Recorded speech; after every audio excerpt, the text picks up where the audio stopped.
এই ছেলেটা নাম কি তোর? আমি বললাম পুষ্পন্ত।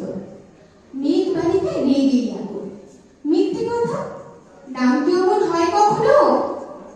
আমি বললাম নিশ্চয়ই হয়, আগে আমার গল্প শোনো।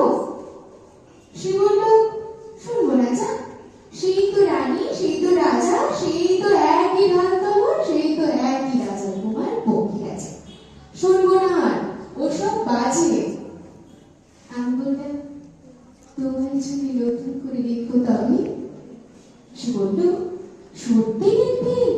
বেশ, তাহলে মস্ত করে লিখতে হবে, মনে থাকবে লিখে কিন্তু আমায় দিবি। আমি বললাম তোমার জন্য লিখতে পারি এক পৃথিবী। লিখতে লিখতে লেখা যখন সবে মাত্র 2-4 পাতা, হঠাৎ তখন ভূত চাপলো আমার মাথায়। খুঁজতে খুঁজতে চলে গেলাম ছোটবেলার মেঘের মাঠে। গিয়ে দেখি চিনামুক্ত একটিও নেই এ তল্লাটে।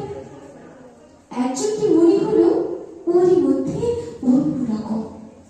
এগিয়ে গিয়ে বলি তাকে, তুমি কি সেই মেঘবালিকা? তুমি কি সেই? সে বলেছে মনে তো নেই, আমার ওসব মনে তো নেই। আমি বললাম তুমি আমায় লেখার কথা বলেছিলে। সে বলল সঙ্গে আছে ভাসিরও গায়ের ছিলে।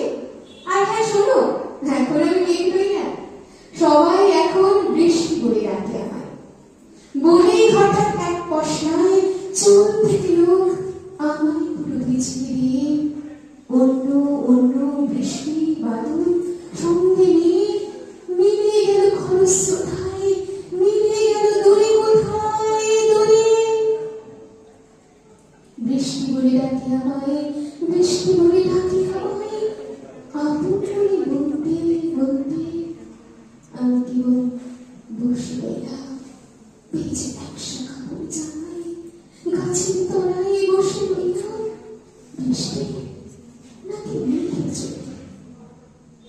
এমন সময় অন্য একটি বৃষ্টি আমার চিন্তাকে বলল, তাকে